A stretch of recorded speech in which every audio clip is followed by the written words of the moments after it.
I asked him, would you rather fight a bear on land or a shark in the water? Definitely. I would rather fight a bear on land than a shark in the water. You can actually fight the bear.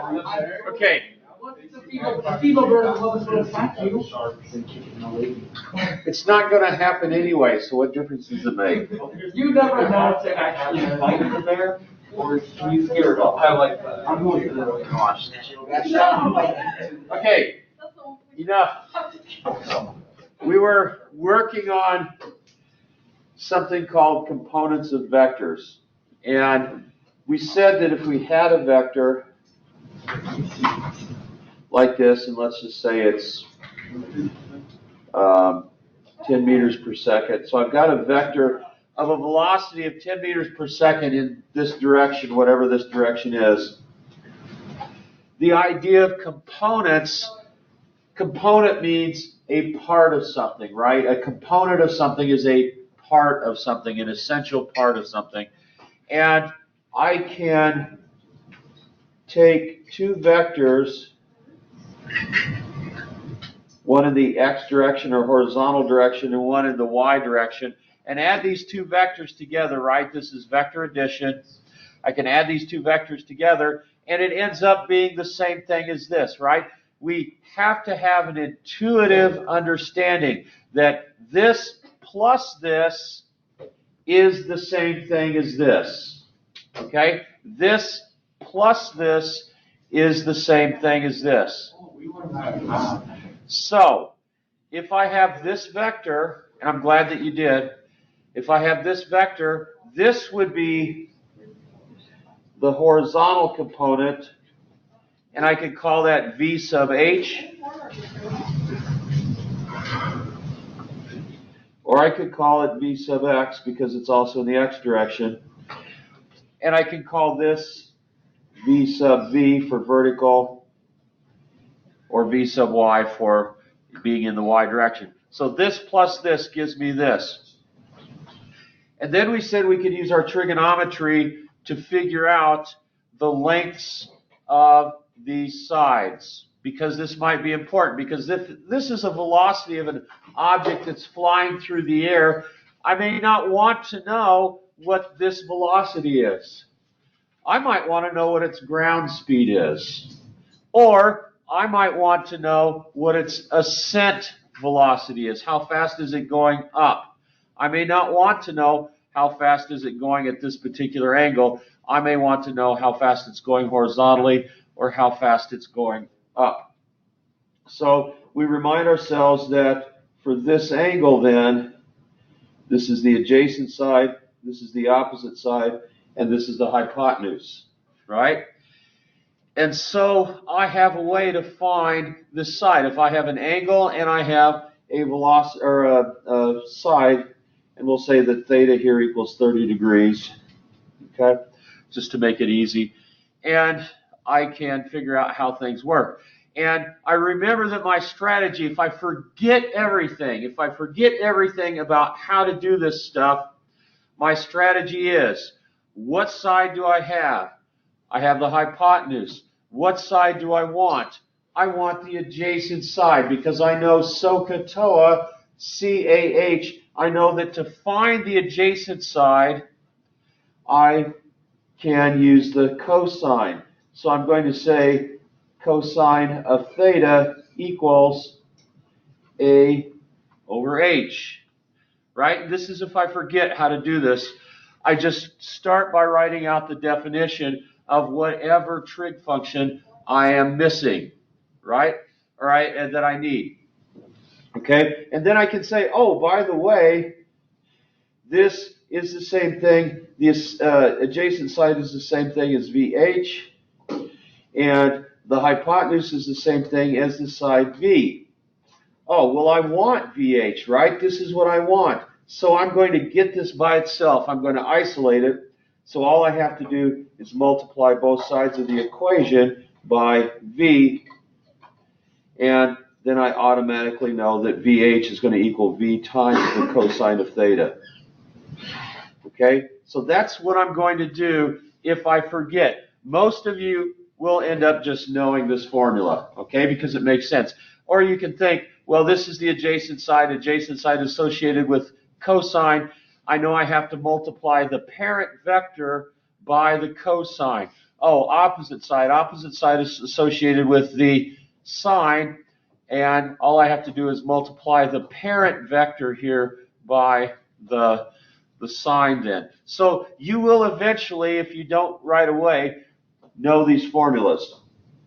Okay, so I can say that my horizontal component is v cosine of theta, which means 10 meters per second times cosine of 30 degrees. At 30 degrees, the cosine of 30 degrees is 0.866.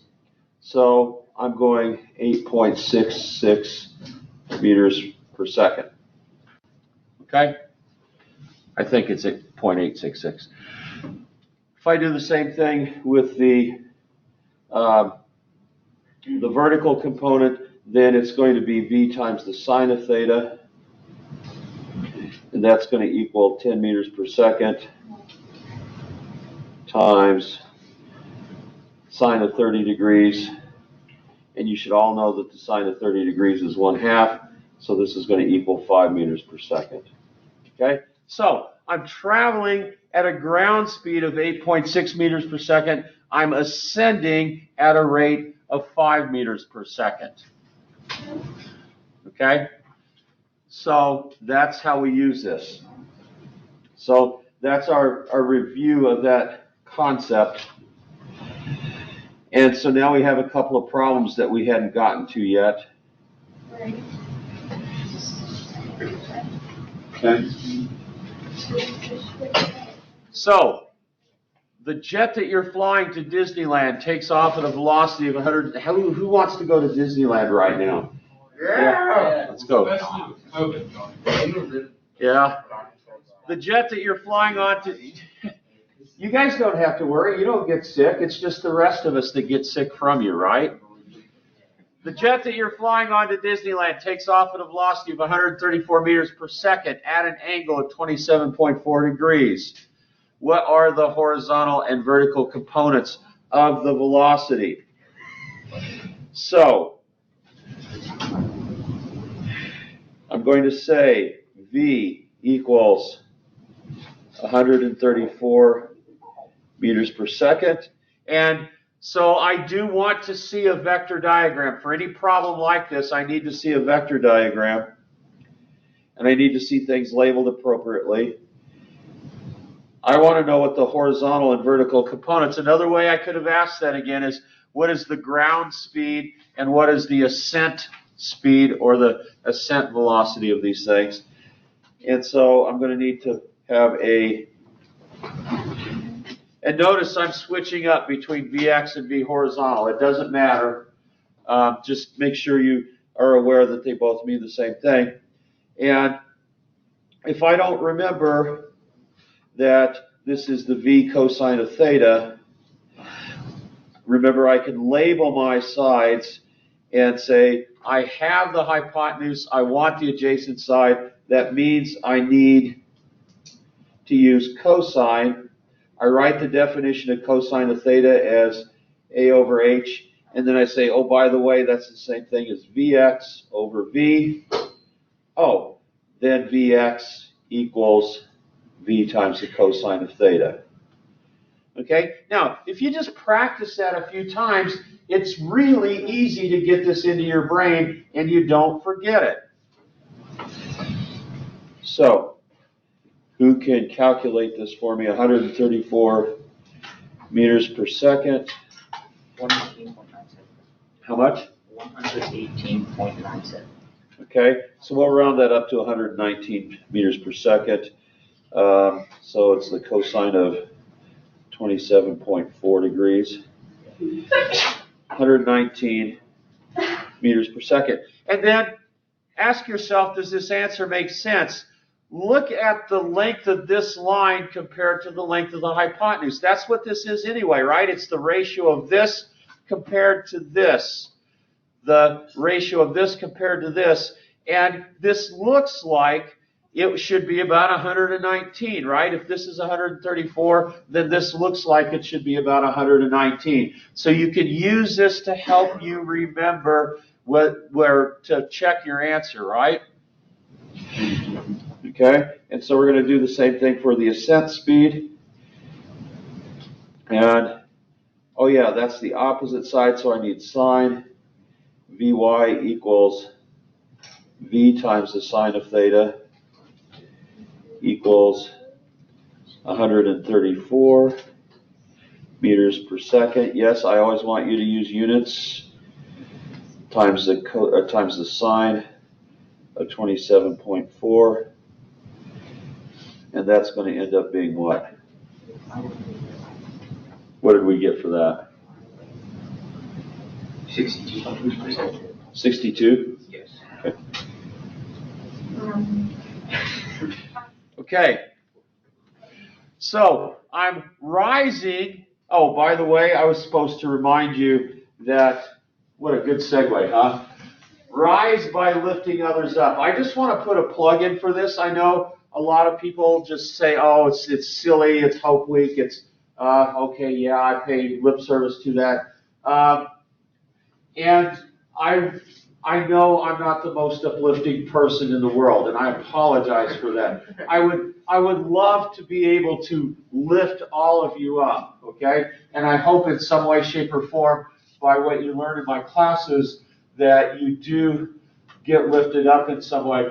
But really, if you try lifting other people up, you'll find out from experience that that's a really good way to do things. So it helps you as well as it helps them. Anyway, any questions about this problem or the process to get these answers?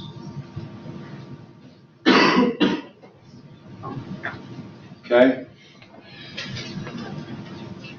This one might be a little bit more difficult. I want you all to read through this.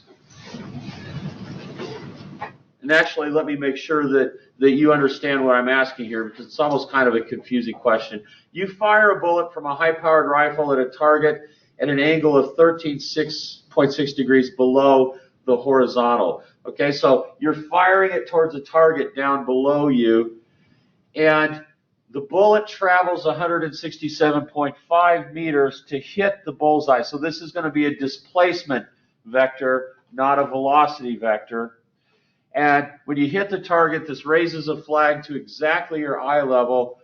I want to know how far away the flag is and at what height it is above the target. So your basic diagram is like this. I shot this way right here, and I raised a flag up to this level, and I want to know how far away it is from my eyes and how high above I went. And the angle there is 13.6 degrees. So see if you can figure out in a few minutes how to accomplish this, and then we'll go over it together. So I'll give you let's say 5 minutes.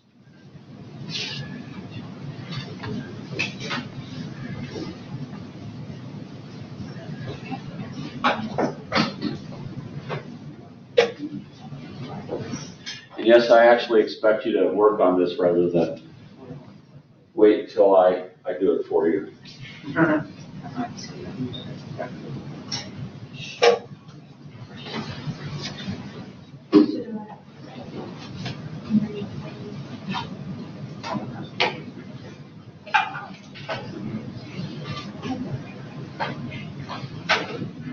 Hopefully another effect of this problem is that word problems get easier and easier too.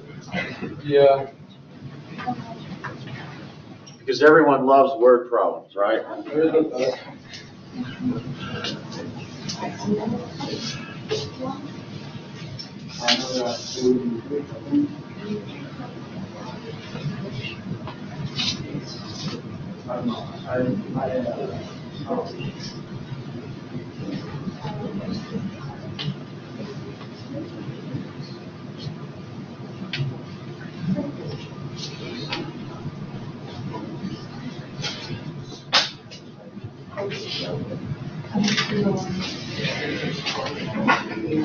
Okay,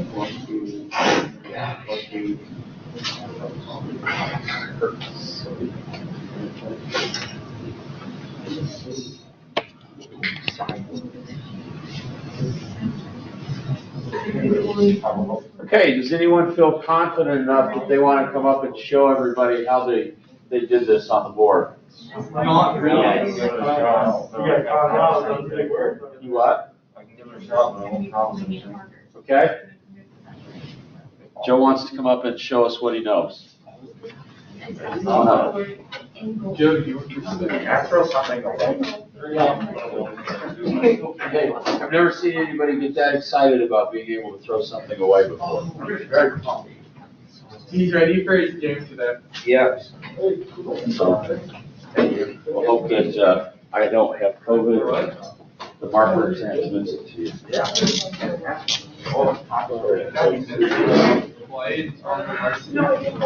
And then have says no. Why don't you do it over here by where the white is, so underneath the problem. What's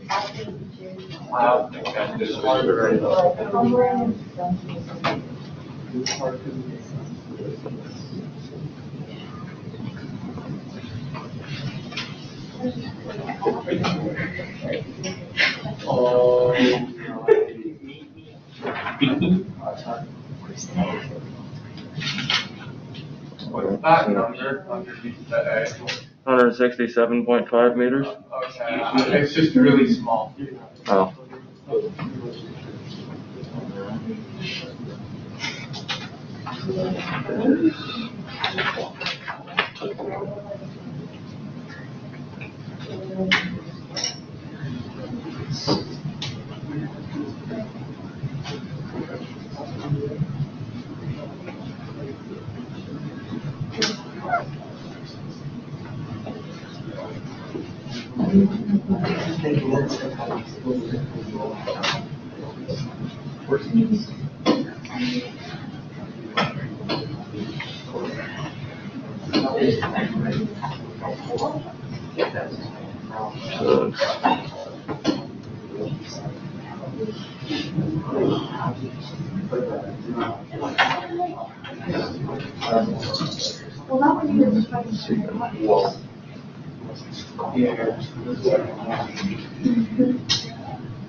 Average.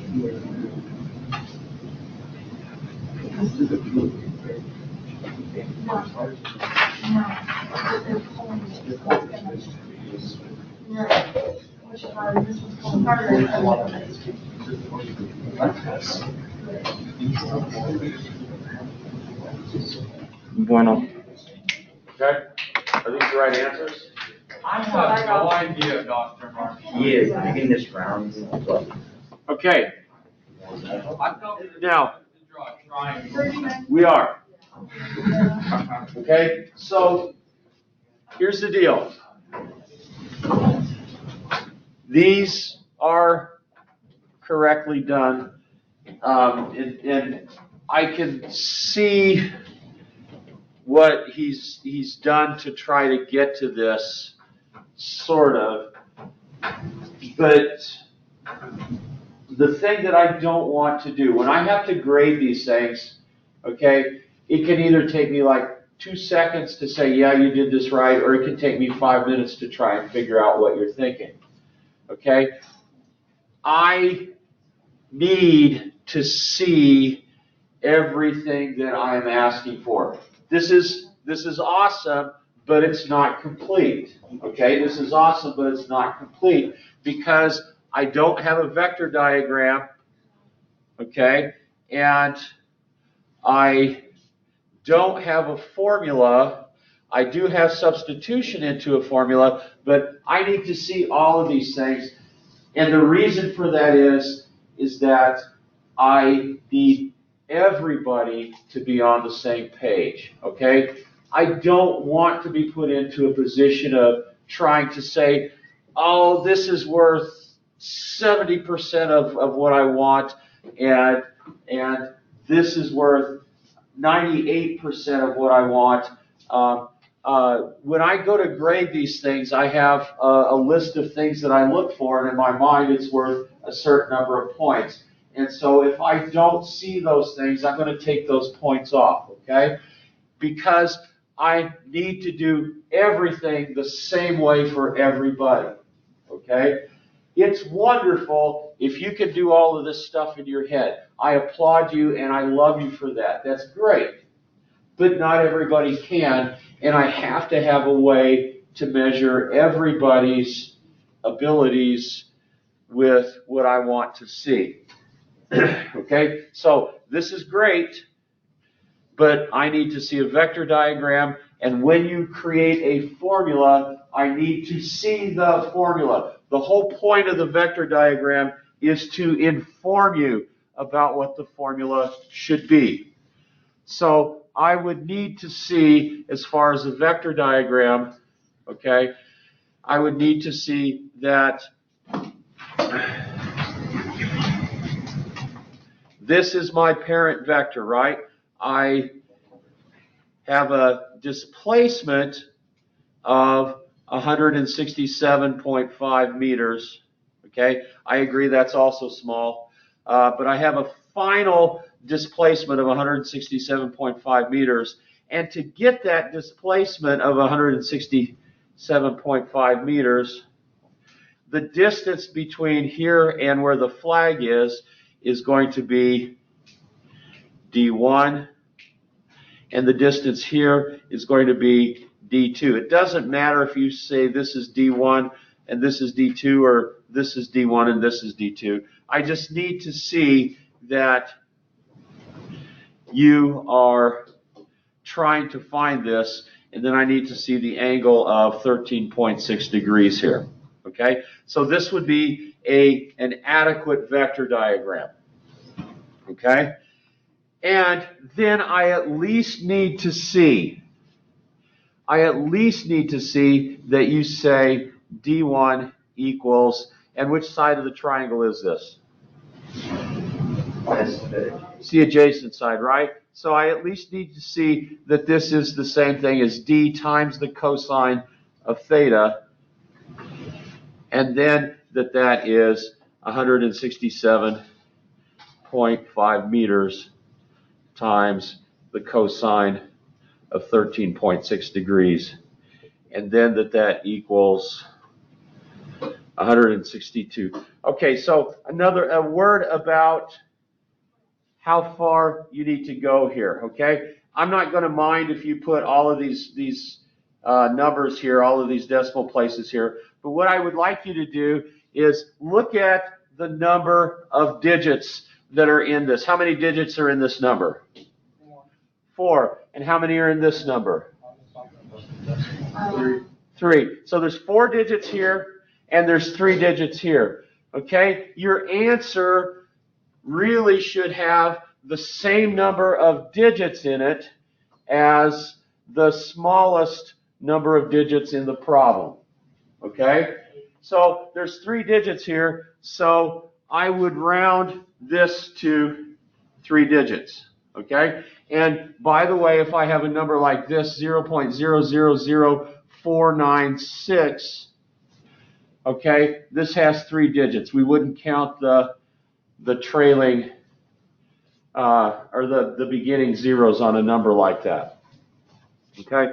And then I would need to see D2 equals D times sine of theta equals 167.5 meters times the sine of 13.6 degrees, and that turned out to be 39.4 meters. So again, I would use 3 digits there, okay? If you use at least that many digits, I will never give you grief about you're rounding too much, okay? So, but if you said this was 39, I would probably say that's rounded too much. Okay, now, so this and this is what I would need to see to give you full credit for the problem. Okay? You're more than willing to fight me on this, okay? And I'm more than happy to not give you full credit if you don't do all of this. I love the fact that Joe did a wonderful job in correcting this, or in correctly calculating these. But my answer needs to include all of this information. So if you don't include that information, I will take off. Okay? The other reason I say this is not just for me. I mean, if I see this, that takes me 2 seconds to grade that problem. Okay? That takes me 2 seconds to grade that problem. But if you don't do this right now, these problems are going to get a lot more complex. And if you don't do this now, you will absolutely not be able to do it in the future. Okay? Because you have to have this skill in order to be able to do the more complex problems. Now, there may be a rare individual that's going to prove me wrong by saying, hey, I don't need that stuff. And that's fine. I'm not one of those individuals. Most of you aren't those individuals. But those individuals are the ones that end up going to Caltech and things like that. Or Stanford. And maybe you are, but I still want you to do this. Any questions about this? Okay. There's one other problem on there, on your packet that we're not going to do. It's actually a little bit more of an AP problem, and it involves a process or a strategy that's really beyond the scope of this class, and I'm not sure why I've kept that problem in. Not beyond you guys, but it's beyond the scope of a high school physics class. So one other thing I want to do then, and I'll want those notes back. I want to pass out, and we'll just look at this real quick here.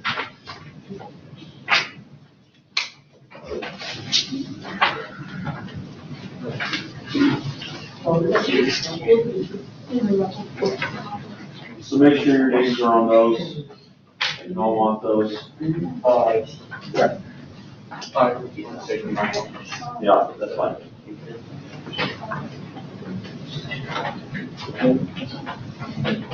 Sure, I will. Sorry. Dang, why did you kick me?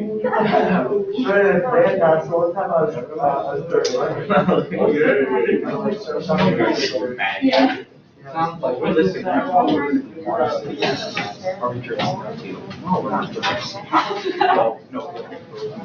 You can invite more. You look at There you go. Dr. Marshall.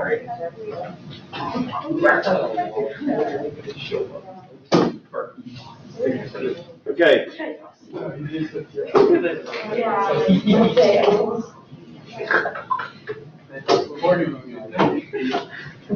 No.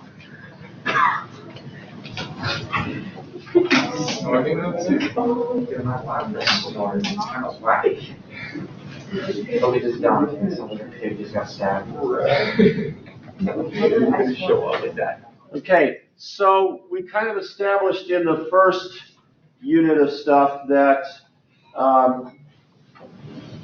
these packets, these homework packets, we'll try to do as much of this stuff as we can in class. I'll try not to assign you homework for the most part. But these will also be the basis for most of your tests, right? So paying attention to this, and also I will eventually post a answer key for all of these online. Most of this, there are a lot of questions in here that we're not going to do because they're a little bit beyond the scope of the class.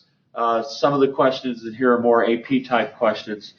But we'll do some conceptual questions, which are multiple choice, and we'll do some quantitative questions. And we still got a few minutes left before I have to stop. So which one of the following is an example of a vector quantity? You have to know the definition of a vector and how to figure out which one is a vector quantity.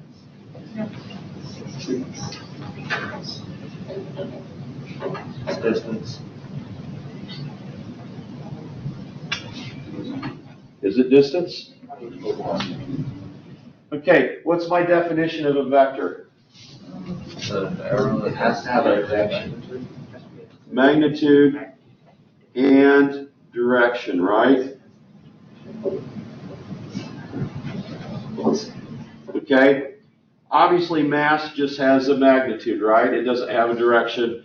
Area also has a magnitude. It doesn't have a direction. Between these two, distance, remember the difference between distance and displacement. Displacement is the separation between these 2 points, and that includes a direction. I could say I changed my position from here to here in the positive direction, or I could say I changed my position from here to here, and that would be in the negative direction. Remember that distance is the number of units that I traveled to get from one point to the other, and that does not include a direction, okay? It's just a number of units, an absolute number of units. And so D is my actual answer. Okay, so need you to remember that. We have 4 basic vectors that we've talked about so far. Position is a vector. Displacement is a vector. Velocity is a vector. And acceleration is a vector. These are the 4 that you should have stored away by now. These are our vector quantities for motion.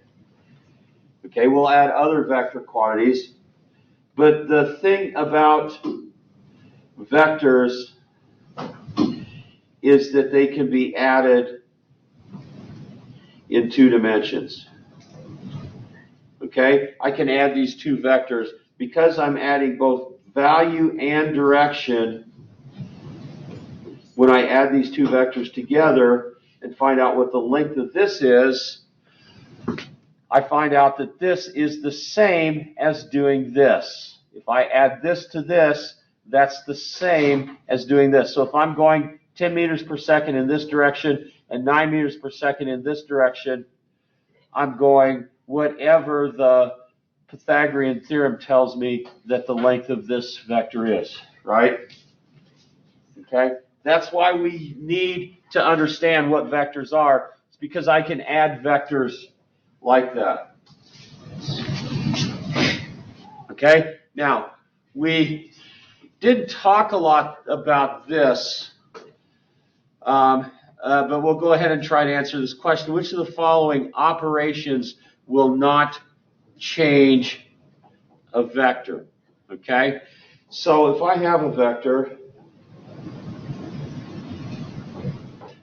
quantity, it's just any vector, okay? I want to know what the thing is that might change it. If I rotate it, let's say I rotated it to that position there. If I rotate this to this, does that change the vector? Vectors are magnitude and direction. Changes the direction, doesn't it? So I changed that. Okay? If I multiply this vector by a constant, let's say I multiply this vector by 2, what does that change about the vector? Changes the magnitude, doesn't it? Okay? If I have this vector and I move it so that it's parallel to itself, have I changed the magnitude or the direction? No. Okay? If I add a constant vector to it, if I add another vector to this, then I have changed the vector, right? Okay, so anyway, this is my answer for this. So it's 8:04 right now, right? Or 9:04, my bad. This computer's on Central Time, it's getting out. So I'm going to stop there. I don't need you to hand these packets in, we just did 2 things. But as we go through these, we'll learn a little bit more about vector concepts and why we need to do things that certain way. Okay? Okie dokie. Sounds like a slant off your mind. Again,